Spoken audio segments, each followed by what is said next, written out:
En octobre 2006, dans les Pyrénées françaises, un entrepreneur en bâtiment découvre quelque chose d'épouvantable dans une vieille cabane abandonnée depuis 10 ans.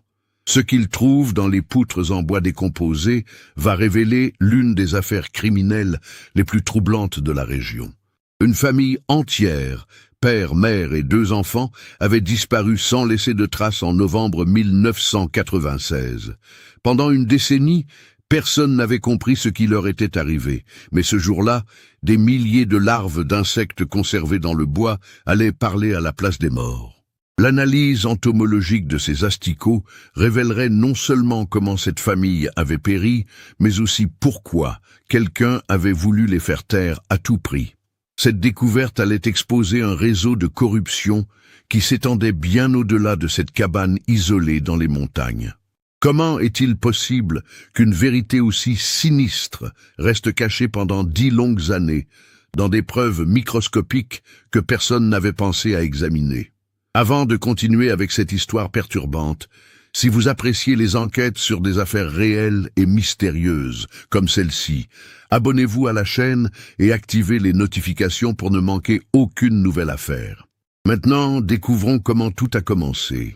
L'histoire commence dans le petit village de Luz-Saint-Sauveur, niché au cœur des Hautes-Pyrénées, à une altitude de 700 mètres. Cette commune de 1200 habitants vit principalement du tourisme thermal et de l'agriculture de montagne. Les hivers y sont rigoureux, avec des températures pouvant descendre jusqu'à -15 degrés, et les étés restent frais grâce à l'altitude. Les maisons traditionnelles en pierre grise et ardoise s'accrochent au flanc de la vallée, témoins d'une architecture pyrénéenne séculaire. C'est dans ce cadre que vivait la famille Sourisseau, installée depuis 15 ans dans une cabane isolée à 3 kilomètres du village, accessible uniquement par un sentier de montagne.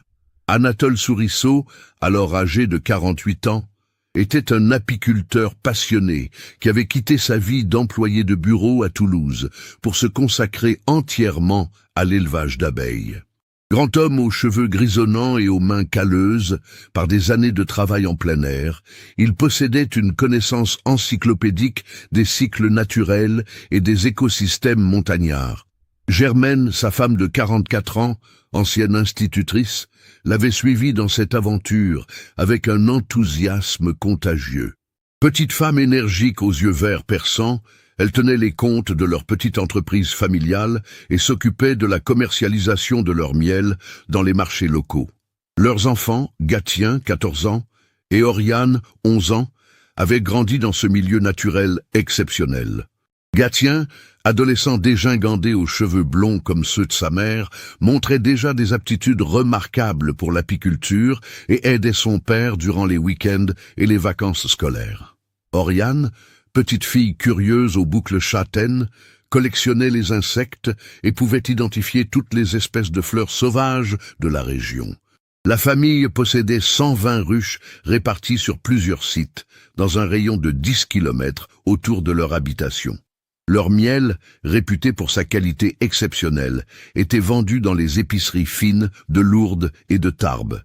Anatole était particulièrement fier de son miel de rhododendron, une spécialité rare, obtenue grâce à l'altitude et aux floraisons spécifiques de la montagne. Mais Anatole n'était pas qu'un simple apiculteur. Depuis le début des années 90, il avait commencé à documenter méticuleusement la mortalité anormale de ses colonies d'abeilles. Il tenait un journal détaillé où il notait les dates, les conditions météorologiques, les floraisons disponibles et surtout les épisodes de surmortalité inexpliqués. Ce qui l'inquiétait particulièrement, c'était la coïncidence entre ces mortalités massives et les périodes d'épandage agricole dans les vallées environnantes. En 1995, Anatole avait commencé à établir des contacts avec d'autres apiculteurs de la région qui observaient les mêmes phénomènes. Il avait constitué un réseau informel de surveillance et avait même pris l'initiative d'envoyer des échantillons d'abeilles mortes à un laboratoire de Toulouse pour analyse. Les résultats avaient confirmé ses soupçons. Présence de résidus de pesticides organophosphorés dont certains étaient théoriquement interdits d'usage en France depuis 1992. Ces découvertes avaient transformé Anatole en militant écologiste local. Il avait commencé à tenir des réunions dans la salle communale de Luz-Saint-Sauveur, invitant agriculteurs et apiculteurs à discuter de pratiques plus respectueuses de l'environnement. Ces interventions, toujours documentées et factuelles, commençaient à déranger certains intérêts économiques de la région. Le vendredi 15 novembre 1996 était une journée froide et venteuse. Les premiers flocons de neige de l'hiver avaient fait leur apparition dans la nuit, saupoudrant les sommets environnants d'un manteau blanc immaculé. La température était descendue à 2 degrés et un vent du nord soufflait en rafale dans la vallée. Comme chaque vendredi, Anatole était descendu au village vers 9 heures du matin avec sa camionnette Peugeot bleue pour effectuer ses achats hebdomadaires. Henri Gaillard, propriétaire de l'épicerie principale du village, se souvient parfaitement de cette dernière visite. Anatole avait acheté ses provisions habituelles. Pain, légumes, quelques conserves et surtout les médicaments vétérinaires pour ses ruches qu'il commandait spécialement. Il était préoccupé ce jour-là, se rappellera plus tard Henri Gaillard, lors de son témoignage à la gendarmerie. Il m'a dit qu'il avait trouvé encore 3 ruches mortes le matin même et que ça n'était pas normal pour la saison. Il parlait d'organiser une nouvelle réunion pour sensibiliser les agriculteurs au danger des traitements chimiques. Anatole avait également fait un arrêt à la poste pour expédier un courrier recommandé. Madame Joséphine Darras, l'employée de l'époque, confirmera qu'il s'agissait d'un envoi volumineux adressé à un laboratoire de Toulouse. D'après les témoignages, Anatole semblait satisfait de cet envoi, comme s'il représentait une étape importante dans ses recherches. Le retour vers la cabane familiale s'était effectué vers 11h30. Le sentier de montagne, rendu glissant par les premières neiges, nécessitait une conduite prudente. Plusieurs promeneurs ont aperçu la camionnette d'Anatole, remontant lentement vers sa propriété, les phares allumés à cause de la brume matinale qui s'accrochait au flanc de la montagne. C'est la dernière fois que quelqu'un de l'extérieur verra la famille Souriceau vivante. L'après-midi du même jour, vers 14 heures, Marguerite Lalanne, institutrice à l'école primaire de Luz-Saint-Sauveur, s'étonne de l'absence de Gatien et Oriane. Les 2 enfants, élèves exemplaires, n'avaient jamais manqué l'école sans prévenir. Marguerite téléphone à la cabane, mais n'obtient pas de réponse. Elle suppose qu'un problème technique affecte la ligne téléphonique, phénomène courant par mauvais temps en montagne. Le lendemain matin, samedi 16 novembre, l'inquiétude commence à grandir. Henri Gaillard ne voit pas la camionnette d'Anatole pour sa visite habituelle du samedi. Vers midi, il décide de téléphoner. Toujours pas de réponse. L'après-midi, accompagné de 2 autres villageois, il monte jusqu'à la cabane par le sentier de montagne. Ce qu'il découvre les laisse perplexes. La cabane semble abandonnée. La camionnette d'Anatole est garée devant la maison, les clés sur le contact. La porte d'entrée est fermée à clé, mais toutes les fenêtres sont ouvertes malgré le froid. À l'intérieur, tout semble normal. Les lits sont faits. La vaisselle du petit déjeuner traîne sur la table. Les vêtements des enfants sont rangés dans leurs armoires. Mais aucun membre de la famille n'est présent. Henri Gaillard remarque un détail troublant. Une odeur étrange flotte dans la maison. Une odeur chimique qu'il n'arrive pas à identifier. Les ruches, habituellement bourdonnantes d'activité même en fin d'automne, sont étrangement silencieuses. Le dimanche 17 novembre au matin, la gendarmerie de Luz-Saint-Sauveur est officiellement alertée. L'adjudant-chef Marcel Fontaine se rend sur place accompagné de 2 gendarmes.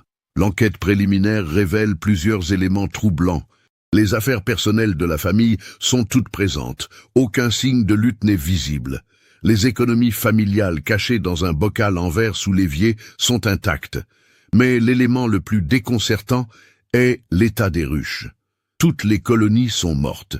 120 ruches, représentant plusieurs millions d'abeilles, ont péri simultanément dans la nuit du 15 au 16 novembre.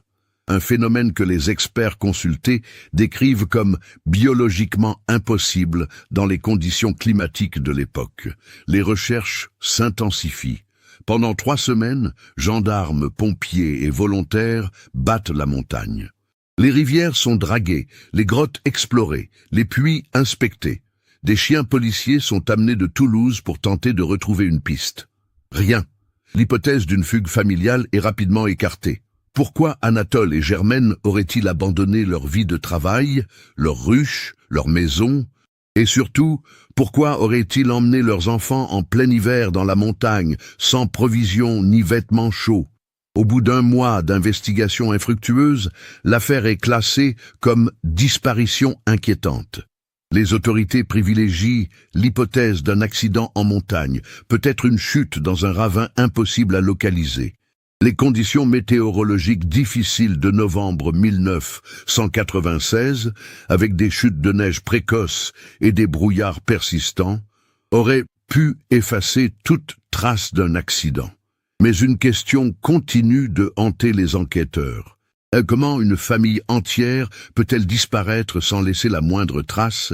Et pourquoi toutes leurs abeilles sont-elles mortes exactement au même moment? Les mois qui suivent la disparition de la famille Souriceau transforment profondément la petite communauté de Luz-Saint-Sauveur. Henri Gaillard, qui était devenu un ami proche d'Anatole au fil des années, sombre dans une dépression dont il ne se remettra jamais complètement. « Je me reproche de ne pas être monté plus tôt », confiera-t-il des années plus tard. « Si j'y étais allé le vendredi soir au lieu d'attendre le samedi », l'institutrice Marguerite Lalanne demande sa mutation dès la fin de l'année scolaire. Elle ne supporte plus de voir les 2 places vides de Gatien et Oriane dans sa classe. Chaque matin, j'espérais les voir arriver en courant avec leur retard habituel, raconte-t-elle. Leurs cahiers sont restés ouverts à la page où nous nous étions arrêtés ce vendredi. Je n'ai jamais eu le courage de les fermer. La cabane des Souriceaux devient rapidement un lieu maudit aux yeux des habitants. Personne n'ose s'y rendre, même pas pour récupérer les affaires personnelles de la famille. Les ruches mortes, laissées à l'abandon, se décomposent lentement sous les intempéries.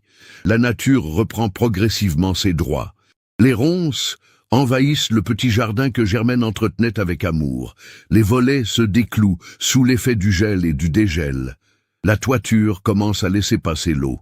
Pendant l'été 1997, la mairie de Luz-Saint-Sauveur reçoit plusieurs plaintes de randonneurs qui se plaignent de l'odeur pestilentielle émanant de la propriété abandonnée. Les autorités organisent une opération de nettoyage. Les ruches détruites sont évacuées.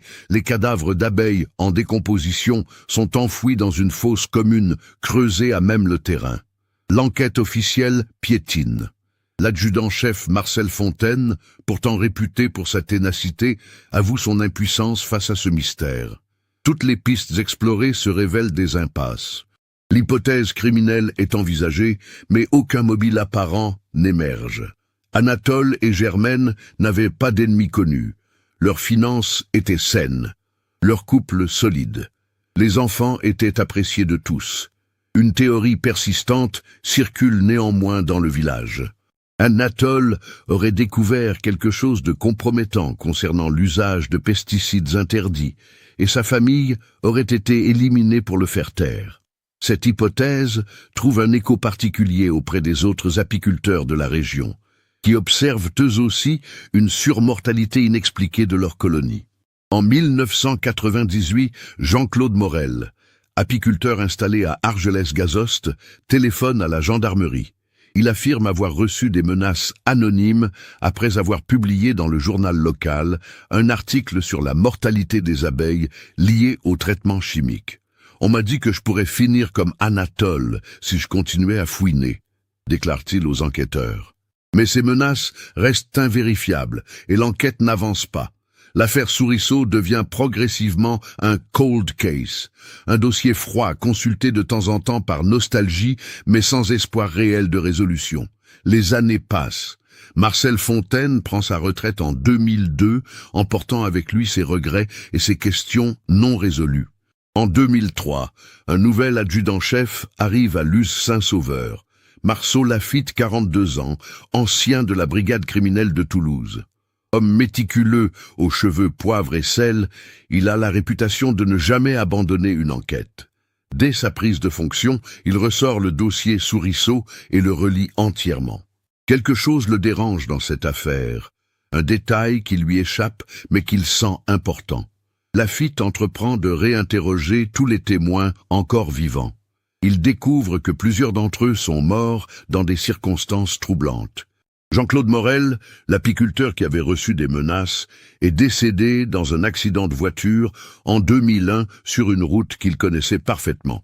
Un autre apiculteur, Roland Castel, s'est suicidé en 2002 après la faillite soudaine de son exploitation. Ces coïncidences intriguent Laffitte, mais il manque d'éléments concrets pour établir des liens. L'affaire semble condamnée à rester un mystère éternel. Le mercredi 18 octobre 2006, un événement imprévu va relancer l'enquête de façon spectaculaire. Bernard Castex, entrepreneur en bâtiment installé à Lourdes, reçoit une commande inhabituelle de la part de la mairie de Luz-Saint-Sauveur. Il doit démolir et reconstruire entièrement la cabane des Souriceaux, devenue dangereuse après 10 années d'abandon. La municipalité voulait aménager le terrain en aire de pique-nique pour les randonneurs, explique Bernard Castex. C'était un chantier comme un autre, sauf que tout le monde au village me regardait bizarrement quand j'en parlais. Certains me disaient que j'étais fou d'aller travailler là-haut. Bernard arrive sur le site ce mercredi matin avec son équipe de 3 ouvriers. L'automne est particulièrement doux cette année-là, et la température avoisine les 15 degrés malgré l'altitude. La cabane, après 10 ans d'abandon, offre un spectacle désolant. La toiture s'est partiellement effondrée, les murs en pierre locale ont résisté, mais les parties en bois sont rongées par l'humidité et les insectes. Vers 11 heures du matin, Bernard commence la démolition de la charpente. Armé d'une tronçonneuse, il s'attaque à la poutre maîtresse qui soutient le toit. Cette poutre en chêne massif, vieille d'au moins un siècle, résiste aux premières tentatives. Il faut la découper section par section. C'est en attaquant la 3e section que Bernard fait une découverte qui va le hanter le reste de sa vie. À l'intérieur de la poutre creusée par les insectes xylophages, quelque chose scintille à la lumière de sa lampe frontale. En y regardant de plus près, il distingue des fragments d'os humains, parfaitement conservés dans la cavité naturelle créée par les larves d'insectes. J'ai d'abord cru à des ossements d'animaux, se souvient Bernard Castex. Mais quand j'ai vu ce qui ressemblait à une phalange humaine, j'ai immédiatement arrêté le travail. Mes gars pensaient que je devenais fou, mais j'ai appelé la gendarmerie sur le champ. L'adjudant-chef Marceau Laffitte arrive sur place dans l'heure qui suit, accompagné de l'équipe scientifique de Tarbes. La découverte dépasse leurs espérances les plus folles. Non seulement ils trouvent des ossements humains, mais la poutre creusée recèle un véritable trésor d'indices parfaitement conservés. Dans les galeries creusées par les insectes, les enquêteurs découvrent des fragments de vêtements, des cheveux, des dents, et surtout, détail qui va se révéler crucial, des milliers de larves d'insectes momifiées dans la résine naturelle du bois. Ces larves, préservées dans un état de conservation exceptionnel, vont permettre une analyse entomologique d'une précision inouïe. C'était comme ouvrir une capsule temporelle, expliquera plus tard le docteur Sophie Verneuil, entomologiste judiciaire appelée en consultation sur cette affaire. Les conditions particulières de température et d'humidité dans cette poutre avaient créé un environnement de conservation parfait. Nous avions sous les yeux un échantillon intact de la faune entomologique présente au moment des décès. La nouvelle de cette découverte se répand comme une traînée de poudre dans la région. Après 10 ans de mystère, l'affaire Souriceaux va peut-être enfin trouver sa résolution. Mais personne ne s'attend à ce que la vérité soit aussi terrifiante que ce qu'elle va révéler. L'analyse des ossements confirme rapidement les soupçons. Il s'agit bien des restes de la famille Souriceaux. L'identification ADN, réalisée en comparant les échantillons avec ceux prélevés sur les affaires personnelles conservées depuis 10 ans, ne laisse aucun doute. Anatole, Germaine, Gatien et Oriane sont morts dans leur cabane la nuit du 15 au 16 novembre 1996. Mais comment leurs corps se sont-ils retrouvés dans les poutres de leur propre maison? Cette question obsède l'adjudant-chef Laffitte. L'hypothèse la plus plausible est que quelqu'un a dissimulé les cadavres après les avoir tués, en profitant des cavités naturelles creusées par les insectes xylophages dans la charpente centenaire. L'autopsie révèle d'autres éléments troublants. Aucune trace de violence physique n'est décelée sur les ossements. Pas de fracture, pas de coups portés avec des objets contondants, pas de blessures par arme blanche. Les victimes semblent être mortes sans résistance, ce qui suggère un empoisonnement ou l'usage d'un gaz toxique. C'est là qu'intervient le travail minutieux du docteur Sophie Verneuil. Cette entomologiste de 45 ans, spécialisée dans l'analyse forensique des insectes, va révolutionner l'enquête grâce à ses méthodes d'investigation peu conventionnelles. Les insectes sont des témoins parfaits, explique-t-elle à Laffitte lors de leur première entrevue. Ils ne mentent pas, ne se trompent pas, et surtout, ils conservent dans leur tissu les traces de tout ce qu'ils ont ingéré durant leur développement. Ces larves momifiées vont nous raconter exactement ce qui s'est passé cette nuit-là. Sophie Verneuil emmène les échantillons dans son laboratoire de Toulouse. L'analyse va durer plusieurs semaines, mais dès les premiers résultats, elle sait qu'elle tient quelque chose d'énorme.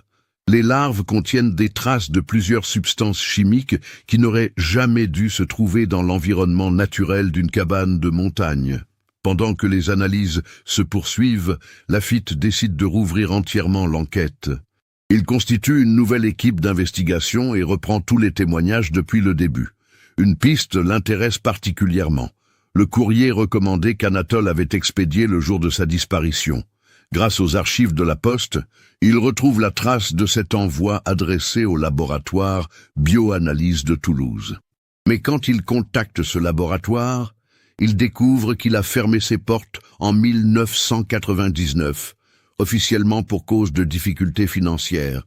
Le docteur François Médard, qui dirigeait ce laboratoire, est introuvable. Cette impasse renforce les soupçons de Laffitte. Quelqu'un a tout fait pour effacer les traces de ce qu'Anatole avait découvert. Mais qui avait les moyens et les motivations pour organiser une opération d'une telle ampleur? La réponse commence à émerger quand Sophie Verneuil rappelle Laffitte avec des résultats partiels. J'ai identifié au moins 3 substances différentes dans les tissus des larves, annonce-t-elle. Du parathion, du diazinon et de l'azinphosméthyle. 3 pesticides organophosphorés extrêmement toxiques, dont l'usage était déjà interdit en France au moment des faits. Laffitte sent que l'enquête prend enfin une direction concrète. Ces pesticides interdits constituent le mobile qu'il cherchait depuis des mois. Anatole avait découvert leur usage illégal et s'apprêtait à le dénoncer. Quelqu'un l'a fait taire, ainsi que sa famille, pour préserver un trafic de substances toxiques. Mais identifier le coupable ne sera pas simple. Ces pesticides étaient fabriqués par plusieurs entreprises chimiques européennes, et leur distribution clandestine impliquait forcément des réseaux complexes. Laffitte va devoir remonter une filière qui s'étend bien au-delà des frontières françaises. Le temps presse. L'affaire a filtré dans la presse locale, et les journalistes commencent à poser des questions gênantes. Si les vrais responsables apprennent que l'enquête progresse, ils risquent de faire disparaître les dernières preuves. Laffitte décide d'accélérer ses investigations, quitte à prendre des risques. C'est alors qu'il reçoit un coup de téléphone qui va changer le cours de l'enquête. Un homme à la voix tremblante demande à le rencontrer discrètement. Il prétend avoir des informations capitales sur l'affaire Souriceau, mais il refuse de parler au téléphone. Rendez-vous est pris pour le lendemain soir, dans un café isolé de Tarbes. Laffitte ignore encore qu'il va enfin rencontrer quelqu'un qui connaît toute la vérité sur cette affaire. Un témoin qui se cache depuis 10 ans et qui a décidé de parler avant qu'il ne soit trop tard. Pendant ce temps, les analyses du docteur Sophie Verneuil se poursuivent dans son laboratoire de Toulouse. Elle travaille jour et nuit sur les échantillons prélevés dans la poutre, consciente de l'importance historique de cette affaire. Chaque larve momifiée est examinée au microscope électronique, chaque fragment de tissu organique est soumis à des tests chromatographiques de pointe. Ce qui fascine particulièrement Sophie, c'est la diversité des espèces d'insectes retrouvées dans les cavités. Outre les traditionnels coléoptères xylophages qui avaient creusé les galeries principales, elle identifie plusieurs générations de mouches nécrophages, des dermestes et même quelques spécimens de lépidoptères attirés par les phéromones de décomposition. C'est un écosystème complet qui s'est développé dans cette poutre, explique-t-elle à son assistant de laboratoire, Marc Gonzalez. La succession entomologique nous raconte une histoire précise. D'abord les mouches, attirées par les corps frais, puis les coléoptères qui se nourrissent des tissus secs, enfin les espèces qui recyclent les derniers résidus organiques. Cette chronologie biologique permet à Sophie d'établir avec précision le moment de la mort. Entre 22 heures et minuit le 15 novembre 1996. Mais surtout, elle découvre quelque chose d'extraordinaire dans les tissus des premières mouches arrivées sur les corps. Les analyses toxicologiques révèlent une combinaison de substances mortelles d'une sophistication impressionnante. Aux 3 pesticides organophosphorés déjà identifiés s'ajoute une 4e molécule, le TEPP, tétraéthylpyrophosphate, un insecticide si toxique qu'il était utilisé comme arme chimique pendant la Seconde Guerre mondiale avant d'être définitivement interdit dans tous les pays civilisés. Celui qui a organisé cet empoisonnement avait des connaissances très poussées en chimie, confie Sophie à Laffitte lors de leur entretien téléphonique. Ce cocktail de substances était spécialement conçu pour tuer rapidement et silencieusement, sans laisser de traces évidentes dans les tissus humains après décomposition. Seule l'analyse entomologique pouvait révéler la vérité. De son côté, Laffitte multiplie les investigations pour identifier la source de ces pesticides interdits. Il contacte Interpol et découvre l'existence d'un vaste réseau de trafic de substances chimiques bannues, orchestré depuis l'Allemagne et la Suisse vers les pays méditerranéens. Plusieurs entreprises agricoles françaises ont été soupçonnées d'importer illégalement ces produits pour maintenir leur compétitivité face à la réglementation européenne de plus en plus stricte. L'une de ces entreprises retient particulièrement son attention. Agrochim Services, basée à Auch, dans le Gers, à moins de 100 km de Luce-Saint-Sauveur. Cette société, spécialisée dans la distribution de produits phytosanitaires, a connu une croissance fulgurante dans les années 90 avant de faire l'objet de plusieurs contrôles fiscaux et sanitaires. Laffitte découvre dans les archives que Agrochim Services avait été perquisitionné en janvier 1997, soit 2 mois après la disparition des souriceaux, dans le cadre d'une enquête sur l'importation frauduleuse de pesticides interdits, mais l'enquête avait été mystérieusement classée sans suite, officiellement par manque de preuves. Le nom du dirigeant d'Agrochim Services intrigue Laffitte. Didier Valmont, 48 ans à l'époque, ingénieur chimiste formé à l'École centrale de Paris. Cet homme possédait exactement le profil et les compétences nécessaires pour concevoir le cocktail chimique qui avait tué la famille Souriceau. En fouillant plus profondément dans les archives, Laffitte met la main sur un document capital. Un rapport d'expertise commandé par Agrochim Services en octobre 1996 au laboratoire Bioanalyse de Toulouse. Le même laboratoire auquel Anatole Souriceau avait expédié ses échantillons d'abeilles mortes le jour de sa disparition. Cette coïncidence ne peut pas être fortuite. Laffitte comprend qu'Anatole était tombé sur quelque chose d'énorme. Une preuve directe de l'utilisation de pesticides interdits par Agrochim Services. Le courrier qu'il avait expédié au laboratoire Bioanalyse contenait probablement des échantillons d'abeilles empoisonnés par les produits de cette entreprise. Mais comment Didier Valmont avait-il appris qu'Anatole s'apprêtait à le dénoncer? La réponse se trouve peut-être dans les archives du laboratoire Bioanalyse.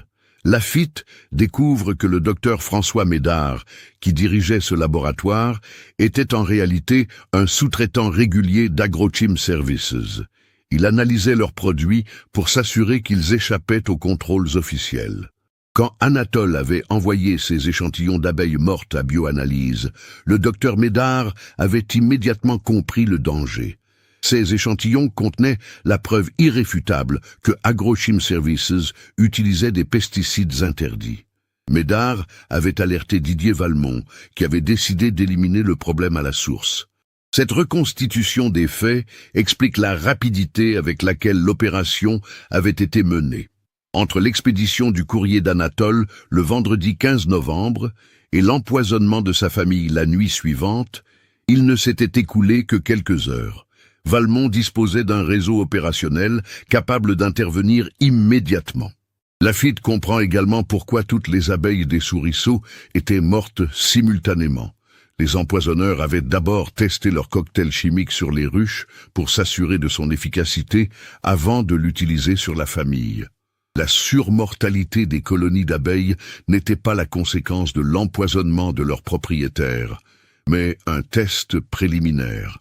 Cette découverte glaçante révèle le degré de préméditation et de cruauté de l'opération. 4 vies humaines et plusieurs millions d'abeilles sacrifiées pour protéger un trafic de substances chimiques interdites. Reste maintenant à retrouver Didier Valmont et le docteur François Médard pour leur faire avouer leurs crimes. Mais Lafitte découvre que Valmont a quitté la France en 1998 et vit désormais en Suisse sous une nouvelle identité. Quant à Médard, il a officiellement disparu après la fermeture de son laboratoire. L'enquête semble de nouveau dans l'impasse quand Lafitte reçoit le coup de téléphone de cet homme mystérieux qui prétend détenir des informations capitales. Le rendez-vous est fixé pour le lendemain soir au café Chez Marcel, un établissement isolé de la banlieue de Tarbes, fréquenté principalement par des routiers de passage. Lafitte s'y rend avec des sentiments mitigés. Après 10 ans d'enquête, va-t-il enfin obtenir les preuves qui lui manquent pour confondre les assassins de la famille Souriceau? Ou s'agit-il d'un piège tendu par ceux-là même qu'il traque? L'homme qui l'attend dans le fond du café, près de la fenêtre donnant sur le parking désert, a une 50aine d'années. Visage émacié, cheveux grisonnants clairsemés, mains tremblantes qui trahissent une nervosité extrême. Il se présente sous le nom de Georges Bertrand, ancien employé d'Agrochim Services. « J'ai attendu 10 ans avant de me décider à parler », murmure-t-il, en regardant constamment par-dessus son épaule. « Mais quand j'ai appris dans les journaux que vous aviez retrouvé les corps, j'ai compris que la vérité allait éclater. Je préfère témoigner maintenant plutôt que d'être considéré comme complice. » Georges Bertrand était responsable de la logistique chez Agrochim Services entre 1994 et 1998. Il connaissait tous les détails du trafic de pesticides interdits orchestré par Didier Valmont. Mais surtout, il était présent dans les bureaux de l'entreprise le 15 novembre 1996, quand Valmont avait reçu l'appel téléphonique du docteur Médard. Valmont était dans une rage folle, se souvient Bertrand. Il gueulait que ce putain d'apiculteur allait tout faire capoter et qu'il fallait régler le problème immédiatement. Il a décroché son téléphone et a appelé 2 types que je n'avais jamais vus. Des hommes en costume sombre qui sont arrivés dans l'heure qui a suivi. Ces 2 hommes, Bertrand ne les a vus qu'une seule fois, mais leur apparence s'est gravée dans sa mémoire. Ils avaient l'air de professionnels, pas des voyous de banlieue, mais des types formés, militaires peut-être. L'un d'eux portait une mallette métallique qu'il a gardée avec lui pendant tout l'entretien avec Valmont. Bertrand n'a pas assisté à la conversation entre Valmont et ces 2 hommes, mais il les a vus partir en direction des Pyrénées dans une voiture aux vitres teintées. Le lendemain, Valmont semblait soulagé et confiant. Il m'a dit que le problème de l'apiculteur était réglé et qu'on n'en entendrait plus jamais parler. Ce témoignage confirme toutes les hypothèses de Lafitte. Didier Valmont a bien organisé l'assassinat de la famille Souriceau en faisant appel à des tueurs professionnels. Reste à identifier ces 2 hommes et à reconstituer précisément le déroulement de cette nuit tragique du 15 au 16 novembre 1996. Georges Bertrand n'en a pas terminé avec ses révélations. Ses mains tremblent encore plus fort quand il sort de sa poche une enveloppe jaunie par le temps. « J'ai gardé ça pendant 10 ans. » murmure-t-il. « Je savais qu'un jour, j'en aurais besoin. » L'enveloppe contient des photocopies de documents internes d'Agrochim Services, bons de commande pour des pesticides interdits, correspondance avec des fournisseurs suisses et surtout une liste de clients utilisant ces produits illégaux. Parmi eux, plusieurs grandes exploitations agricoles des Pyrénées et du Languedoc. Valmont tenait tout le monde, explique Bertrand. Ces agriculteurs dépendaient de ces produits pour maintenir leur rendement. S'ils avaient été dénoncés, c'était la ruine assurée. Valmont le savait et en profitait pour augmenter ses prix. Mais le document le plus accablant est une note manuscrite de Didier Valmont, datée du 14 novembre 1996. Souriceau devient problème majeur. Ces analyses vont tout révéler. Solution définitive nécessaire avant diffusion résultat. Contactez Équipe Genève immédiatement. Cette note prouve la préméditation et confirme l'existence d'une Équipe Genève. Probablement les deux hommes en costume que Bertrand avait vus dans les bureaux d'Agrochim Service. Laffitte comprend qu'il ne s'agit pas d'un crime isolé, mais d'une opération organisée par un réseau international de trafiquants de produits chimiques. Pourquoi avoir attendu 10 ans pour parler ? Demande Laffitte à Bertrand. Parce que j'avais peur, avoue l'ancien employé. Valmont m'avait fait comprendre que je pourrais subir le même sort si j'ouvrais la bouche. Et puis, après la fermeture d'Agrochim Service, j'ai cru que l'affaire était enterrée pour toujours. Bertrand révèle également comment les corps de la famille Souriceau avaient été dissimulés. Valmont m'a raconté ça quelques mois plus tard, quand il était saoul. Les deux types de Genève étaient des spécialistes. Ils connaissaient parfaitement l'anatomie des insectes xylophages et savaient que les galeries dans les poutres anciennes pouvaient cacher des preuves pendant des décennies. Cette révélation glaçante montre le degré de professionnalisme des assassins. Ils n'avaient pas choisi au hasard de cacher les corps dans les poutres. C'était une méthode éprouvée, probablement utilisée dans d'autres affaires similaires. Bertrand continue ses révélations, de plus en plus agité. Après cette nuit-là, Valmont était transformé. Il est devenu paranoïaque, méfiant avec tout le monde. Il a fait installer un système de sécurité dans les bureaux et a commencé à enregistrer secrètement ses conversations téléphoniques. Cette information ouvre une nouvelle piste à Laffitte. Si Valmont enregistrait ses appels, il existe peut-être des preuves audio de ses crimes. Bertrand confirme, il gardait les cassettes dans un coffre-fort de son bureau. Quand l'entreprise a fermé, je l'ai vu emporter une mallette pleine de ses enregistrements. L'ancien employé révèle également d'autres détails troublants sur les mois qui ont suivi l'assassinat. En janvier 1997, quand la gendarmerie a perquisitionné nos bureaux, Valmont était étrangement calme, comme s'il savait exactement ce qui allait se passer. Bertrand explique que cette perquisition était en réalité orchestrée par Valmont lui-même, en collaboration avec un contact corrompu au ministère de l'Agriculture. Il avait été prévenu à l'avance et avait eu le temps de faire disparaître toutes les preuves compromettantes. La perquisition était juste une mascarade pour faire croire que l'affaire était classée. Cette révélation met en lumière l'ampleur du réseau de corruption qui protégeait Agrochim Services. Valmont disposait de complices dans les plus hautes sphères administratives, capables d'étouffer les enquêtes officielles et de faire disparaître les témoins gênants. Et les autres apiculteurs qui sont morts dans les années suivantes, demande Laffitte. Bertrand baisse la tête, accablé par la culpabilité. Jean-Claude Morel, celui qui avait reçu des menaces, n'est pas mort dans un accident. Weber et Muller l'ont éliminé en maquillant le crime en sortie de route. Ils ont sabotage ses freins sur cette route de montagne qu'il empruntait tous les jours. Cette confession révèle que l'affaire Souriceau n'était que la partie émergée d'un iceberg criminel bien plus vaste. Au moins 6 autres apiculteurs de la région sont morts dans des circonstances suspectes entre 1997 et 2003. Tous avaient en commun d'avoir dénoncé publiquement l'usage de pesticides interdits. Roland Castel, celui qui s'est soi-disant suicidé, avait en réalité découvert la véritable identité des assassins de la famille Souriceau, poursuit Bertrand. Il m'avait appelé quelques jours avant sa mort, terrifié. Il avait reconnu Weber dans un marché de Lourdes. L'équipe de Genève l'a supprimé avant qu'il puisse témoigner. Ces révélations transforment complètement la perception de l'affaire. Il ne s'agit plus d'un crime isolé, mais d'une campagne d'élimination systématique menée pendant des années par un réseau criminel international.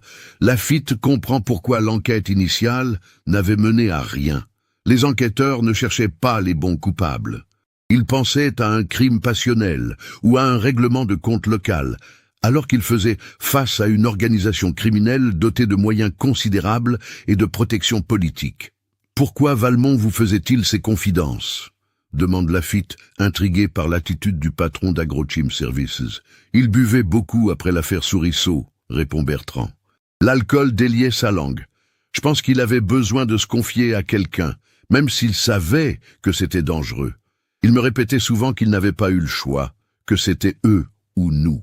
Cette psychologie du criminel rongé par la culpabilité correspond parfaitement aux observations de Laffitte. Valmont avait fui en Suisse, non pas seulement pour échapper aux poursuites, mais aussi pour fuir ses propres démons intérieurs.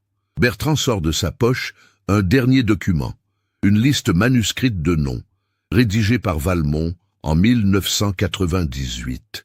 Il appelait ça sa liste des problèmes réglés, explique-t-il avec dégoût. Chaque nom correspond à un apiculteur ou un écologiste qui a été éliminé par l'équipe de Genève. Cette liste contient 14 noms, répartis sur plusieurs pays européens.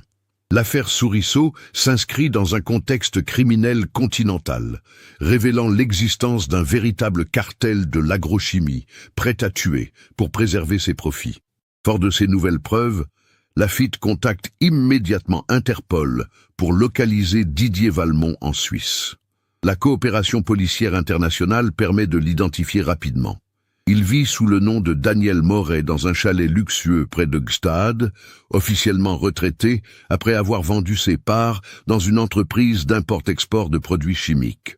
L'enquête révèle que Valmont a investi ses profits criminels dans l'immobilier suisse et les marchés financiers, lui permettant de vivre confortablement tout en restant sous les radars des autorités. Son nouveau nom d'emprunt lui a été fourni par le même réseau qui organisait le trafic de pesticides interdits. Laffitte découvre également que Weber et Müller continuent leurs activités criminelles sous couvert d'une société de sécurité privée basée à Zurich. Cette entreprise, officiellement spécialisée dans la protection de dirigeants d'entreprise, sert en réalité de façade pour éliminer discrètement les témoins gênants dans toute l'Europe. L'arrestation de Valmont est organisée en coordination avec la police suisse. Le 28 octobre 2006, soit exactement 10 jours après la découverte des corps dans la poutre, une opération conjointe franco-suisse interpelle simultanément Didier Valmont à Gstaad et Klaus Weber et Anton Müller à Zurich. La perquisition du chalet de Valmont révèle un véritable musée de ses crimes passés. Outre l'arsenal documentaire mentionné précédemment, les policiers découvrent les fameuses cassettes audio que Bertrand avait évoquées. Ces enregistrements, soigneusement étiquetés et classés, contiennent les preuves irréfutables de l'organisation criminelle. Sur l'une de ces cassettes, on entend Valmont donner l'ordre d'éliminer la famille Souriceau. Le problème de l'apiculteur doit être réglé définitivement cette nuit. Utilisez la méthode habituelle et assurez-vous qu'on ne retrouve jamais les corps. Nous ne pouvons pas nous permettre un scandale maintenant. Cette preuve audio, couplée aux témoignages de Bertrand et aux analyses scientifiques de Sophie Verneuil, constitue un dossier d'accusation inattaquable. Confronté à l'évidence, Valmont s'effondre rapidement lors de ses premiers interrogatoires. Mais ses aveux révèlent une vérité encore plus glaçante que ce que Laffitte imaginait. L'affaire Souriceau n'était qu'un grain de sable dans notre organisation, déclare Valmont avec un cynisme révoltant. Nous avons éliminé des dizaines de personnes à travers l'Europe, des journalistes, des scientifiques, des politiques, tous ceux qui menaçaient nos intérêts. Cette confession ouvre la voie à une enquête internationale d'une ampleur considérable. Les autorités européennes découvrent l'existence d'un véritable cartel criminel, impliquant plusieurs multinationales de l'agrochimie, protégées par un réseau de corruption s'étendant jusqu'aux plus hautes sphères politiques. Valmont explique comment l'opération contre les Souriceaux avait été planifiée. Weber et Müller avaient étudié la cabane pendant plusieurs jours avant d'agir. Ils connaissaient les habitudes de la famille, les horaires de coucher des enfants, la configuration des lieux. Rien n'était laissé au hasard. Les assassins avaient profité de l'isolement de la propriété pour agir en toute impunité. Ils sont arrivés vers 22 heures avec leur équipement, continue Valmont. Un système de diffusion de gaz portatif, très sophistiqué, développé à l'origine par les services secrets soviétiques. Cette méthode explique pourquoi l'empoisonnement n'avait laissé aucune trace visible lors des premières investigations. Le cocktail chimique se dissipait naturellement après quelques heures, ne laissant que des résidus microscopiques détectables uniquement par des analyses très poussées. La famille dormait déjà quand ils ont commencé la diffusion, raconte Valmont avec une froideur terrifiante. En quelques minutes, c'était terminé. Ils n'ont même pas eu le temps de se réveiller. Cette reconstitution précise permet enfin de comprendre le déroulement exact de cette nuit tragique. Anatole, Germaine, Gatien et Oriane sont morts paisiblement dans leur sommeil, sans souffrance, mais aussi sans avoir pu se défendre. Ensuite, Weber et Muller ont procédé à la dissimulation des corps, poursuit l'ancien patron d'Agrochim Services. Ils avaient repéré les galeries creusées par les insectes dans les poutres anciennes. C'était l'endroit idéal pour cacher des preuves pendant des décennies. Cette technique de dissimulation révèle l'expérience criminelle considérable de l'équipe de Genève. Ils maîtrisaient parfaitement l'entomologie légale et savaient exploiter les processus naturels de décomposition pour effacer leurs traces. Valmont avoue également avoir organisé la contamination des ruches d'Anatole. Il fallait que la mortalité des abeilles paraisse naturelle, liée à des conditions climatiques défavorables. Nous avons vaporisé nos produits sur les ruches quelques heures avant l'empoisonnement de la famille. Cette précision révèle le degré de préméditation épouvantable de l'opération. Les assassins avaient d'abord testé leur cocktail chimique sur des millions d'abeilles innocentes avant de l'utiliser sur leurs victimes humaines. Fort de ces nouvelles preuves, Laffitte contacte immédiatement Interpol pour localiser Didier Valmont en Suisse. La coopération policière internationale permet de l'identifier rapidement. Il vit sous le nom de Daniel Moret dans un chalet luxueux près de Gestade, officiellement retraité après avoir vendu ses parts dans une entreprise d'import-export de produits chimiques. L'arrestation de Valmont est organisée en coordination avec la police suisse. Le 28 octobre 2006, soit exactement 10 jours après la découverte des corps dans la poutre, Didier Valmont est interpellé à son domicile helvétique. La perquisition révèle un véritable arsenal documentaire, copies de contrats avec des fournisseurs de pesticides interdits, liste de clients et surtout les coordonnées de la mystérieuse équipe Genève. Confronté aux preuves rassemblées par Laffitte, Valmont s'effondre rapidement. Cet homme de 60 ans, rongé par 10 années de culpabilité refoulée, avoue son crime dans les moindres détails. Souriceau était en train de détruire 10 ans de travail, déclare-t-il lors de son premier interrogatoire. Mes clients représentaient des milliers d'emplois dans l'agriculture régionale. Si ces analyses avaient été publiées, c'était la catastrophe économique assurée. Valmont explique comment l'opération avait été organisée. Les deux hommes de l'équipe Genève, qu'il identifie comme étant Klaus Weber et Anton Müller, anciens membres des forces spéciales suisses reconvertis dans le nettoyage corporatif, étaient arrivés sur place vers 22 heures, le 15 novembre. Ils avaient préparé un mélange gazeux à base des pesticides que je leur avais fournis, avoue Valmont.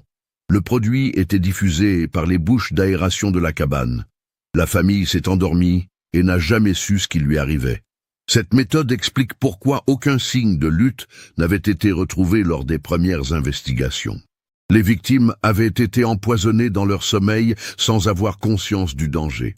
Ensuite, Weber et Müller ont dissimulé les corps dans les galeries des poutres, continue Valmont. Ils connaissaient cette technique pour l'avoir utilisée dans d'autres pays. Ils savaient que les insectes xylophages feraient disparaître les preuves en quelques années. Mais les assassins avaient commis une erreur fatale. Ils ignoraient que ces mêmes insectes allaient conserver dans leur tissu les traces chimiques de leurs crimes, créant un témoignage indélébile de leurs méfaits. L'arrestation de Weber et Müller en Suisse révèle l'ampleur du réseau criminel. Ces deux hommes ont avoué avoir participé à au moins 15 assassinats similaires à travers l'Europe, tous commandités par des entreprises chimiques soucieuses de préserver leur trafic de substances interdites.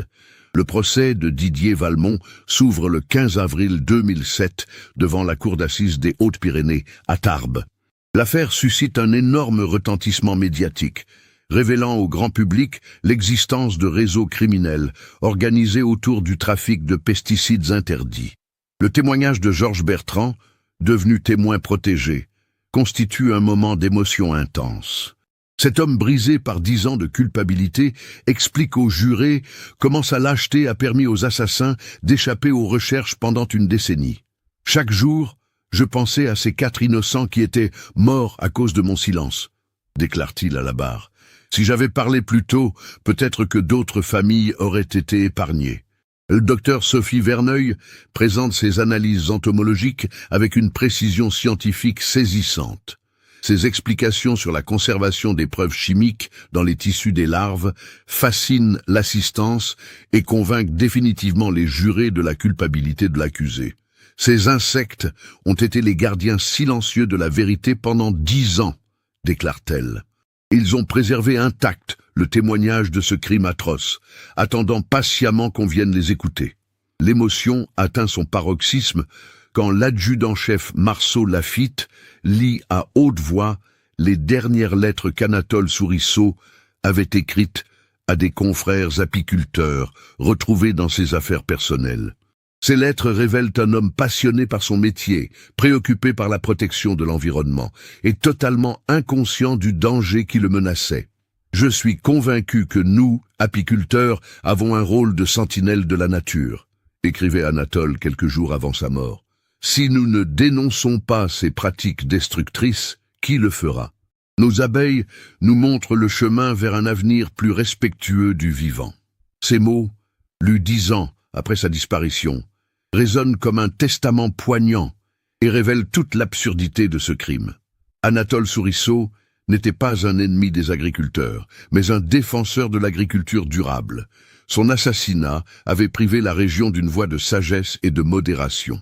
Le 23 mai 2007, après 3 jours de délibération, le jury rend son verdict. Didier Valmont est reconnu coupable d'assassinat avec préméditation sur 4 personnes et condamné à la réclusion criminelle à perpétuité avec une période de sûreté de 22 ans. Klaus Weber et Anton Müller, jugés par la justice suisse pour les meurtres commis sur le sol français, écopent chacun de 25 ans de prison. Plusieurs autres membres du réseau international sont également condamnés lors de procès séparés à travers l'Europe. L'affaire Souriceau provoque une prise de conscience majeure sur les dangers des pesticides interdits et le crime organisé environnemental. De nouvelles réglementations européennes sont adoptées pour renforcer les contrôles sur les substances chimiques dangereuses. Mais pour les habitants de Luce-Saint-Sauveur, la vraie justice réside dans le fait que la famille Souriceau peut enfin reposer en paix. Leurs corps, récupérés dans la poutre maudite, sont inhumés dans le petit cimetière du village lors d'une cérémonie émouvante qui rassemble toute la communauté. Henri Gaillard, l'épicier qui avait donné l'alerte 10 ans plus tôt, dépose sur chaque tombe un pot du dernier miel, produit par les ruches d'Anatole avant leur destruction. C'est le miel qu'ils n'ont jamais pu récolter, murmure-t-il, les larmes aux yeux. La cabane des Souriceaux est finalement démolie et remplacée par un jardin botanique dédié aux plantes mellifères. Une plaque commémorative rappelle le combat d'Anatole pour une apiculture respectueuse de l'environnement. Chaque printemps, quand les fleurs sauvages éclosent, des milliers d'abeilles viennent butiner sur ce lieu de mémoire, comme si elles rendaient hommage à celui qui avait donné sa vie pour les protéger. L'adjudant-chef Marceau Lafitte prend sa retraite peu après la conclusion de l'affaire, mais il garde précieusement dans son bureau une photo de la famille Souriceau retrouvée dans leurs affaires. Cette enquête m'a appris que la vérité finit toujours par éclater, confie-t-il, même quand elle se cache dans les plus petites créatures de la nature. Le docteur Sophie Verneuil, devenue une référence mondiale en entomologie judiciaire grâce à cette affaire, continue ses recherches sur l'utilisation des insectes dans les enquêtes criminelles. Son laboratoire forme désormais des enquêteurs du monde entier aux techniques d'analyse entomologique. 17 ans après les faits, l'affaire Souriceau reste dans toutes les mémoires, comme l'exemple parfait de la façon dont la science peut triompher du crime organisé. Ces milliers de larves momifiées dans une poutre de chêne ont réussi là où les enquêteurs traditionnels avaient échoué, révéler la vérité et rendre justice aux innocents. Cette histoire nous montre que dans notre monde moderne, aucun crime ne peut rester impuni éternellement. La nature elle-même devient témoin et préserve les preuves de nos actes, attendant patiemment le moment où la science saura les décrypter. Les plus petites créatures peuvent révéler les plus grands secrets. Et parfois, ce sont des asticots dans une vieille cabane qui détiennent les clés de la justice. Cette affaire nous rappelle que derrière les enjeux économiques se cachent parfois des drames humains terribles. La famille Souriceau est morte pour avoir voulu protéger les abeilles et défendre une agriculture plus respectueuse de l'environnement.